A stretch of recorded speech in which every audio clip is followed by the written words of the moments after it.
semuanya, perkenalkan nama saya Yuliani, NIM 2411038, kelas 3A pagi, semester 3, jurusan Administrasi Publik. Dalam video kali ini, saya akan membahas tentang model-model kebijakan publik.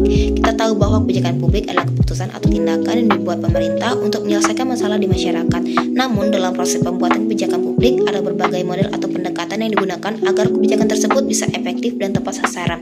Nah, mari kita bahas satu persatu modelnya.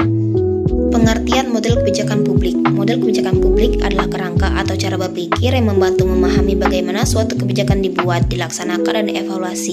Setiap model memiliki sudut pandang yang berbeda tergantung pada siapa yang terlibat dan bagaimana keputusan diambil.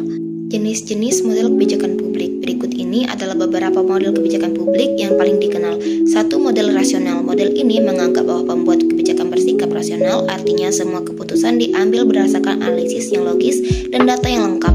Pemerintah menimbang semua alternatif, menghitung biaya dan manfaat, lalu memilih kebijakan terbaik. Contohnya, saat pemerintah membuat kebijakan anggaran, mereka menghitung secara rinci agar hasil paling efisien dan efektif. Kedua, model inkremental. Dalam model ini, kebijakan tidak dibuat dari nol, tetapi merupakan perubahan kecil dari kebijakan sebelumnya. Pendekatan ini dianggap realistis karena pemerintah seringkali tidak memiliki cukup waktu dan data untuk merancang kebijakan secara total. Misalnya, kenaikan bertahap pada anggaran pendidikan setiap tahun, itu bentuk kebijakan inkremental. Ketiga, model elitis. Model ini beranggapan bahwa kebijakan publik lebih banyak ditentukan oleh kelompok elit atau pihak yang berkuasa, bukan oleh masyarakat secara luas. Elit ini bisa berupa pejabat tinggi, pemimpin partai politik, atau pengusaha besar yang punya pengaruh terhadap keputusan pemerintah. Jadi, kebijakan sering mencerminkan kepentingan kelompok elit tersebut.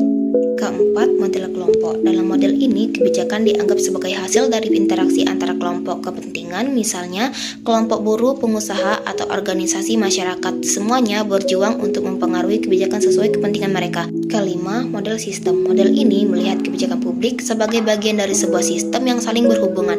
Ada input seperti tuntutan dan dukungan dari masyarakat. Kemudian, pemerintah memprosesnya menjadi output berupa kebijakan. Setelah itu, muncul umpan balik dari masyarakat untuk menilai apakah kebijakan tersebut berhasil atau tidak.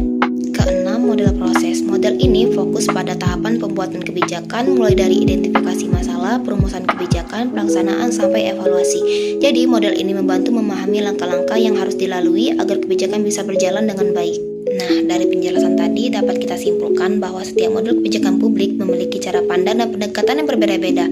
Model rasional menekankan analisis logis, model inkremental menekankan perubahan bertahap, model elit menyoroti peran kelompok berkuasa, model kelompok melihat pengaruh berbagai pihak, sedangkan model sistem dan proses melihat alur